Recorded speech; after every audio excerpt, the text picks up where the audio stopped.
Halo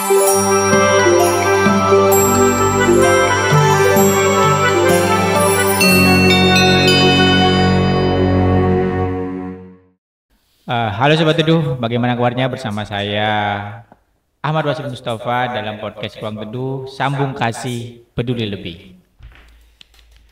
Hari ini kita akan berbincang-bincang santai, kita akan mengeluarkan unek-unek kita lah lebih tepatnya, kayak ya kita sharing-sharing dikit karena kita bukan expert nih. Disclaimer ya, kita bukan expert. Jadi di sini santai. ya ngobrol santai. Di sini aku bersama siapa Mbak? Mbaknya siapa? Oh, Mbak Halo. Dinda. Nih ngadep yang mana? Dinda siapa, Mbak?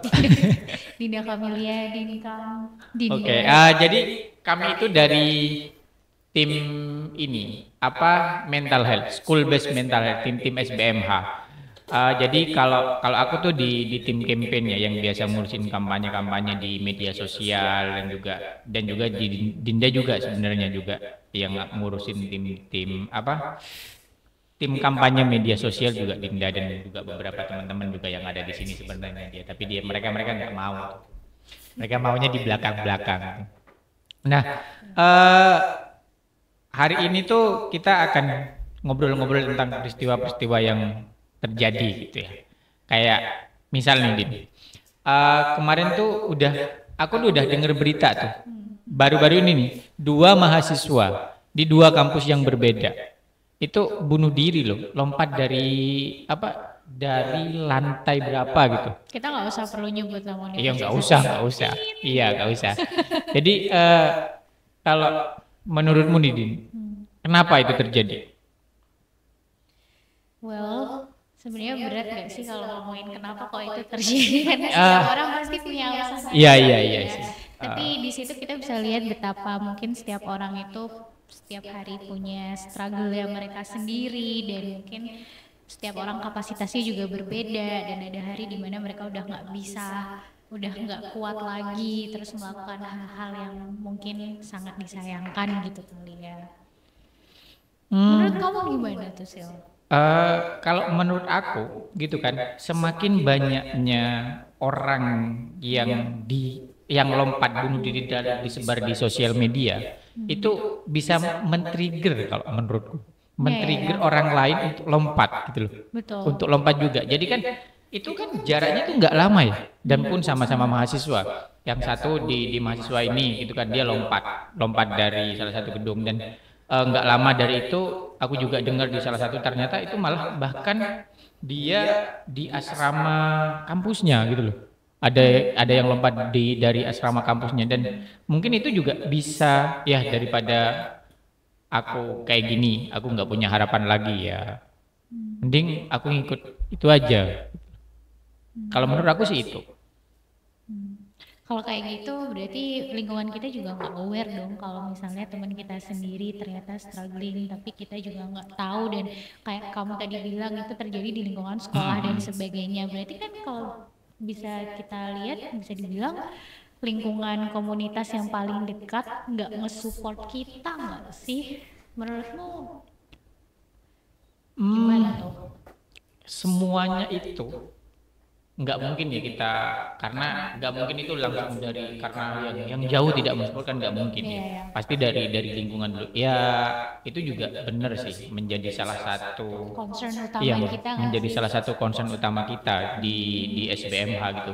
Makanya kan kenapa dengan adanya kampanye school based mental health ini, khususnya karena kan kita punya hashtag Connect to Care tuh ya. Betul. Jadi kan Mungkin kalian bisa check out video-video kita yang lain nih. Kita juga udah banyak sering ngomongin tentang kurikulum mental health dan sebagainya. Intermezzo, sorry. Iya. Di hashtag Connect to Care tuh kayak yang Dinda pakai itu kan. Jadi kan kita harapannya itu Connect to Care itu kan harapannya agar orang-orang tuh saling peduli, kita menyambungkan kepedulian gitu kan. Jadi dimulai dari lingkungan terdekat memang. Menumbuhkan rasa empati, rasa peka terhadap sesama, dan ya paling deket sama teman-teman kita sih bisa dimulai. Iya dari teman-teman kita. Betul. Makanya kan sebenarnya kita tuh ngajak teman-teman untuk ya ayolah berani bercerita gitu loh. Iya, betul. Iya kan, bener kan? Ayolah berani bercerita karena kalian sejatinya gitu kan, manusia itu kan makhluk sosial ya, sejatinya memang kita tidak bisa hidup sendiri, mau hidup sesendiri apapun gitu kan, mau kita menjadi orang yang hidup sendiri gitu ya, kita tetap butuh bantuan orang lain. Jadi kayak jangan pernah merasa bahwa kamu itu benar-benar sendiri gitu loh. Ya, jadi dimulai dari kita ya guys, harus saling nanya Nah, tentang tentang ke sendiri kita sendiri dan juga ke teman-teman dan lingkungan sekitar kita. Bagaimana kita bisa provide dan juga bisa menumbuhkan space yang aman dan nyaman untuk kita sendiri dan teman-teman kita. Ya, Kak? iya iya iya iya, kan? iya benar banget. Jadi apa ya? Jadi teman-teman tuh kan sebenarnya, terutama cowok nih, aku nih cowok tuh kan Susah untuk vulnerable nah sih. susah untuk bercerita. Iya, Mereka merasa, keren banget sih karena kalian tuh energi gitu. kalau aku nih sebagai seorang cowok, aku mewakili cowok-cowok yang ada di luar sana nih, gitu kan, mewakili cowok-cowok yang ada di luar sana. Walaupun tidak semuanya, tapi kebanyakan mereka untuk bercerita pun mereka agak susah. Aku nggak tahu ya, apa mungkin mereka memang eh, sisi apa ya, maskulin ya, sisi maskulinitasnya itu masih sangat kuat ya, jadi terancam, kayak laki-laki itu harus kuat gitu kan. Laki-laki itu tidak boleh nangis. Laki-laki tidak boleh nangis karena air mata itu kayak aib gitu kan. Jadi Kayak kamu tuh weakness gitu iya, ya. kamu tidak boleh sedih, kamu harus selalu ngomong aku nggak apa-apa. Dan mungkin itu udah ada ekspektasi tersendiri untuk laki-laki Iya, kali ya. Dan mungkin banyak yang dibesarkan dengan pola ritme seperti itu. Nah, itu mungkin juga bagian dari pengasuhan Iya. dulu gitu kan. Dan itu bakal kita obrolin nanti di next podcast. Iya, di next podcast tentu akan ada banyak tentang pendidikan kesehatan mental yang Edukasi dan sebagainya. ya semuanya lah gitu kan. Yang bisa membuat kita lebih aware lagi. Ya.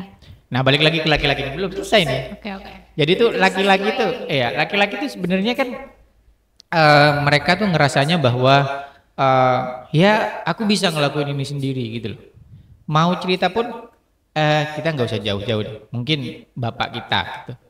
Bapak kita gitu kan mungkin kadang ya dibilang bahwa selalu nutupin gitu ya. Ya. Selalu nutupin. Ya ada, gampang lah gitu kan. Pasti kayak ngomong gitu. Pak ada ini, aku butuh ini untuk ini. Iya ada, gampang. Biasanya kan selalu ngomong kayak gitu. Kita nggak pernah tahu dari mana itu datangnya gitu kan.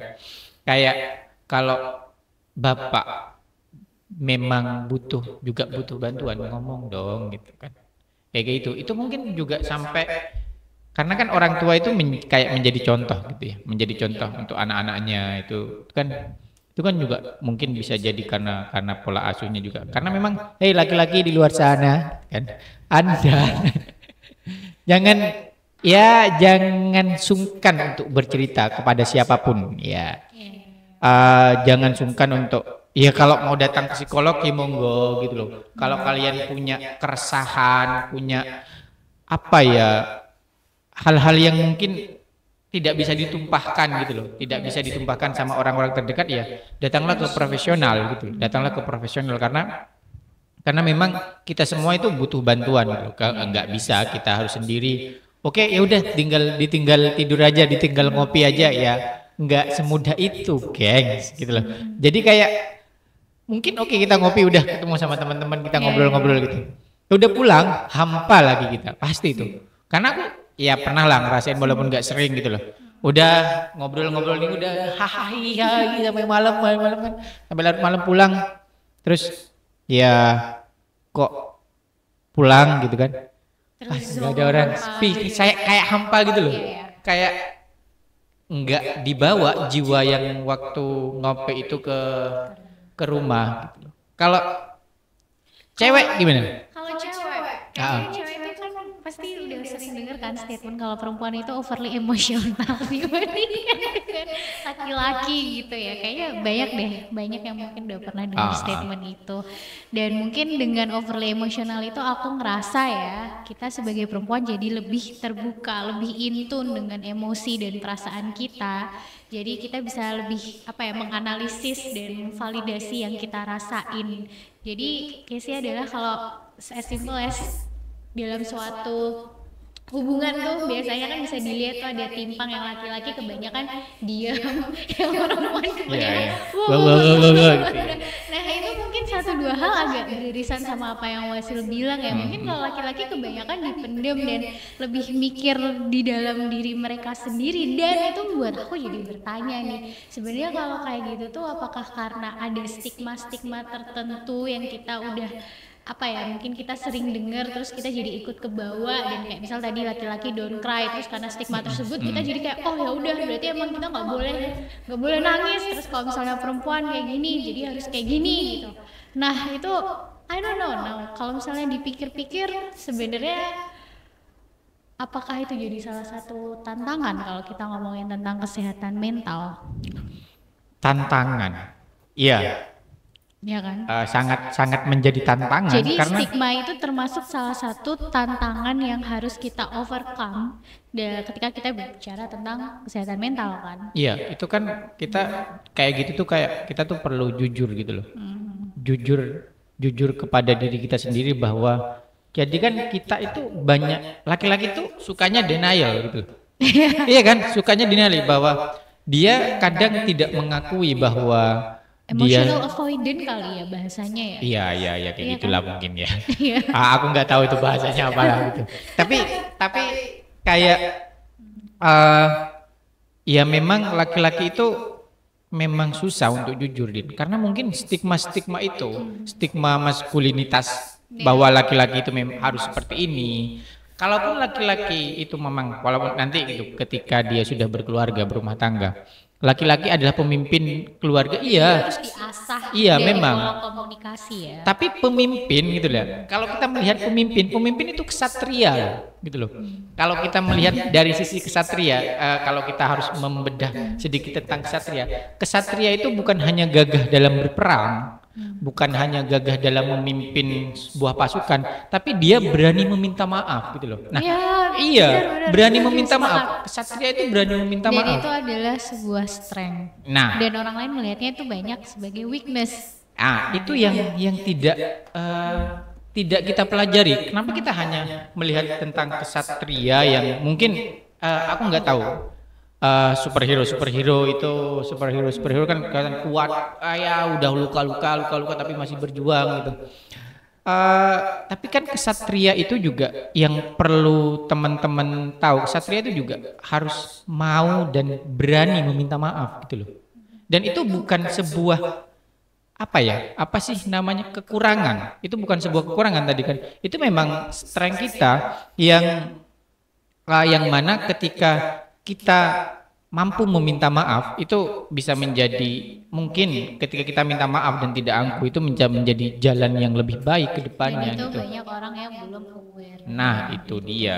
Dan mungkin permasalahan tentang kesehatan mental tuh juga banyaknya yang kita nggak aware juga. Ya, Ya kan?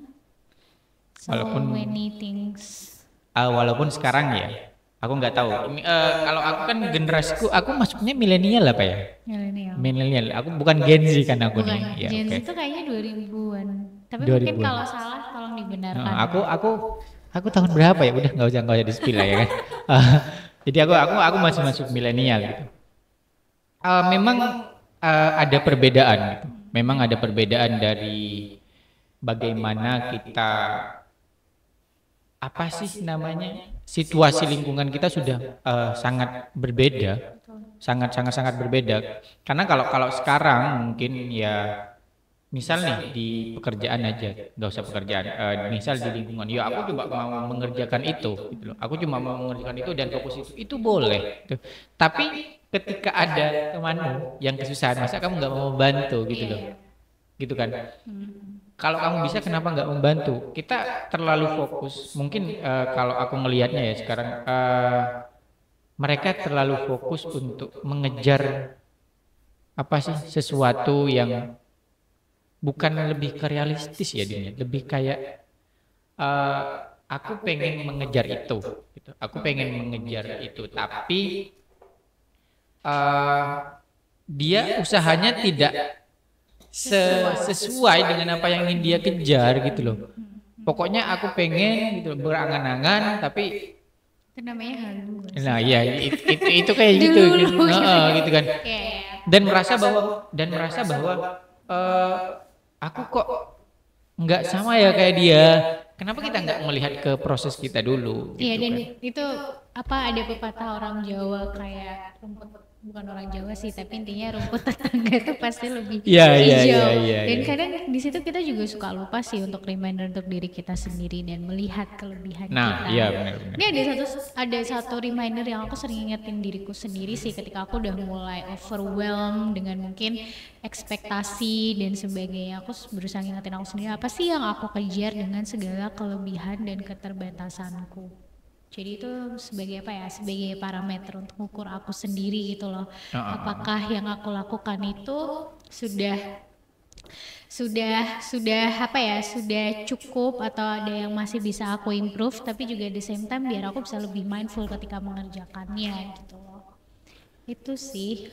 Eh, Kalau aku sendiri, karena eh, aku sukanya nulis gitu kan. Aku banyak nulis tentang. Aku sebenarnya orang yang suka mendobrak stigma-stigma tentang laki-laki, bahwa laki-laki itu harus kuat. Gitu. Aku adalah orang yang seperti itu sebenarnya. And Kalau I think that's a very good thing sih. ya bahkan kalau aku nulis yang pertama itu aku punya judul biarkan laki-laki itu menangis gitu loh.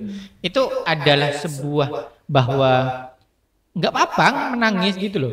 Jadi kayak di bukuku itu aku menuliskan bagaimana cerita-cerita temanku, dan memang ini ketika deep talk dengan teman-teman ya mereka sebenarnya juga menangis gitu loh. Tapi mereka kadang tidak ingin Caranya mengakui, berbeda tapi mungkin ya. caranya yang berbeda ketika mereka sendirian ataupun ketika mereka putus cinta gitu. Ketika mungkin mereka kehilangan seseorang yang menurut mereka sangat berharga, itu ya mereka juga menangis gitu loh. Dan itu juga bagi kamu proses Nah, iya, yang itu cukup bagian lama proses. bisa sampai kamu menyadari bahwa oh it's okay for men not to cry dan Iya iya sebagainya benar kan. benar. Kayak kenapa sih dengan menangis, walaupun jujur nih aku sendiri tuh untuk menangis di tempat umum memang Masih belum bisa gitu loh. Tapi kalau diomongin bahwa kamu menangis, iya aku menangis. Tapi mungkin belum bisa kalau harus di tempat umum gitu loh. Karena mungkin itu masih ada stigma yang melekat di dalam dan kamu diri. juga harus apa ya, mungkin kenyamanan juga masih salah satu prioritas Iya iya iya, kita, dengan bagaimana siapa kita gitu kan. bagaimana kita Tapi mengatasi teman-teman kan balik lagi bahwa kita perlu menemukan lingkungan itu kan, perlu menemukan lingkungan yang aman bagi kita, lingkungan yang nyaman bagi kita, dan ketika lingkungan itu sudah aman dan nyaman ya kita menangis pun nggak masalah, nggak apa-apa gitu loh. bisa benar-benar vulnerable dan apa adanya. Ya, karena mereka akan mengerti tentang diri kamu. Iya ya. Justru kalau kita jujur, mereka akan tahu gitu loh. Malah justru kalau kita nutup-nutupin dan terus merasa kuat, teman-teman kita menganggapnya kita akan kuat. Makanya ditambah lagi beban kita gitu kan. Kayak gitu. Satu lagi yang perlu dipegang sebenarnya tentang penerimaan sebenarnya.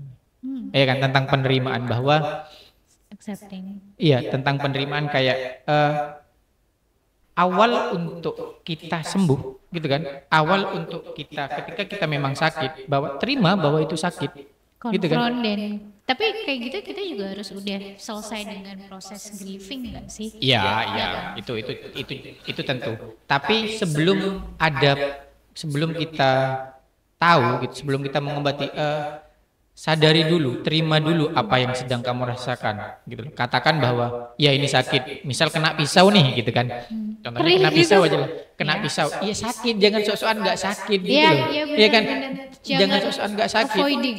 Denial. Misal nih, kalau kalau kamu ngomong nggak sakit ke perawat, ya udah diginiin. Kamu ngomong nggak sakit kok. Kalau kamu ngomong sakit pasti akan lebih pelan-pelan gitu loh. Karena ya orang-orang itu kan nggak bisa ya baca perasaan, baca pikiran gitu ya. Kamu Jadi kita harus mengatakan. komunikasi Nah, juga, kan? bener harus komunikasi gitu. Komunikasi dan terbuka, kuncinya itu. Kalau aku sih ya Menyadari. terima apa yang menjadi keresahan kita, apa yang menjadi kegalauan kita gitu.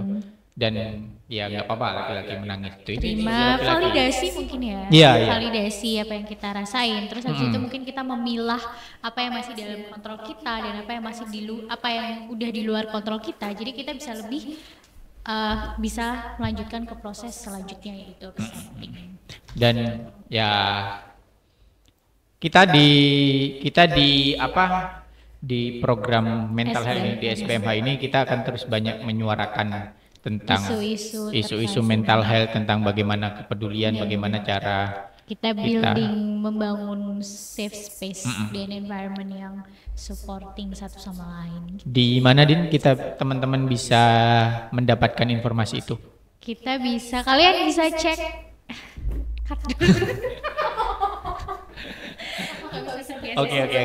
Oke.